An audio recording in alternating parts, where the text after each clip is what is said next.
You yourselves must also be patient in carrying out the prayer. And in this particular verse is an indication that you need patience in doing the things that Allah subhanahu wa ta'ala commands you to do. You have to be patient in doing it. And that, if we do this, then we would have fulfilled some of the requirements on us. Allah subhanahu wa ta'ala commands, قُوا أَنفُسَكُمْ وَأَهْلِكُمْ نَارًا. Protect yourselves and your families from the fire. Ali ibn Abi Talib says this was, what is meant by this is that you teach them the deen. Sheikh Sa'di says, الوقاية وقاية الأهل والأولاد بتأديبهم وتعليمهم وإجبارهم على أمر الله. That you teach them, you give them the education, the Islamic education that is needed, that they need to conduct themselves in this dunya. And that you teach them good manners. And you force them, those under your care, to do what Allah commands them to do. And you don't be indifferent to it. But rather you direct them to do what Allah tells them to do. They're under your care, you're responsible for them. And you don't leave them being indifferent while they're kids. That was not the attitude of the Prophet sallallahu alaihi wasallam. Abu Hurairah radiyallahu anhu, he says, أخذ الحسن ibn Ali تمرة من تمر صدقة. Al-Hasan ibn Ali, the grandson, the little boy, grandson of the Prophet sallallahu alaihi wasallam, he took a date, picked it up from the dates of sadaqah, and he placed it in his mouth. فَأَخَذَ فَوَضْعَهَا فِي فِيهِ. Put it in his mouth. And the Prophet sallallahu alaihi wasallam said to him, كَخٍ. And he irmiha. Stop, throw it away. أَمَا عَلِمْتَ أَنَّا لَا نَأْكُلُ الصَّدَقَةِ. Don't you know that we do not consume sadaqah?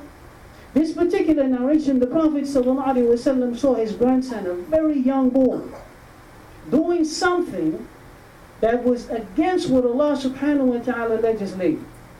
The Prophet's attitude was not, children will be children. That was not his attitude.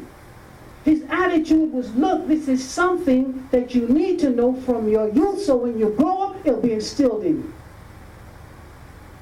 That sick attitude that some of the Muslims have, that look, leave them be as kids, let them do what they want to do, disrespect their elders, do nothing, is all right. That's not a part of our deen.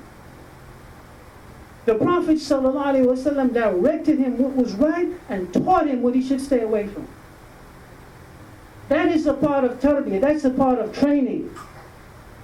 Some people are afraid that look, I'm not going to teach them because perhaps I may drive them away from Islam. That attitude has placed you under the charge of the devil and you're assisting him already. Allah is telling you how to protect yourselves and your families, and you're afraid by doing what Allah tells you to do, the shaitan is going to get the upper hand. So the twisted understanding that some Muslims have adopted has no place in our deen. Abu Hafs, Umar ibn Abi Salama, he said, كنت غلاما في حجر رسول الله صلى الله عليه وسلم وكانت يدي تطيش في الصحفة. I was a young boy under the care of the Prophet صلى الله عليه وسلم, and my hand used to move around in the plate, and I would not just eat from what was near to me.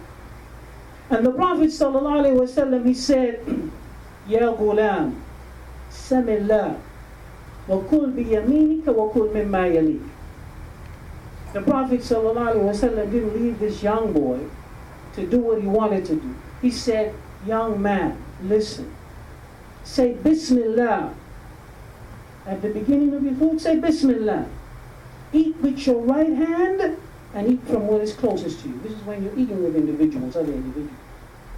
Here the Prophet ﷺ took the time out to teach him some of these fundamental adab, Islamic mannerisms, so that the people, once it's instilled as a child, it is something that stays with you. And this is why the Salaf, they used to be concerned about the tarbiyah of the children at a young age. You never used to see the young women in the time of the Sahaba outside on the streets, kicking it with the boys. And everybody passing around like it's all right. And some of them not dressed appropriately. And everybody's silent, like it's halal. Nobody wants to be the bad individual. Don't you know that the Prophet ﷺ taught us that you shall command what is right and forbid what is wrong? Or pretty soon, Allah will encompass everybody with His wrath. In another narration, you will raise your hand up to supplicate and no one will be answered. That attitude of keeping your mouth closed is not a part of our deen. If you see it, open your mouth.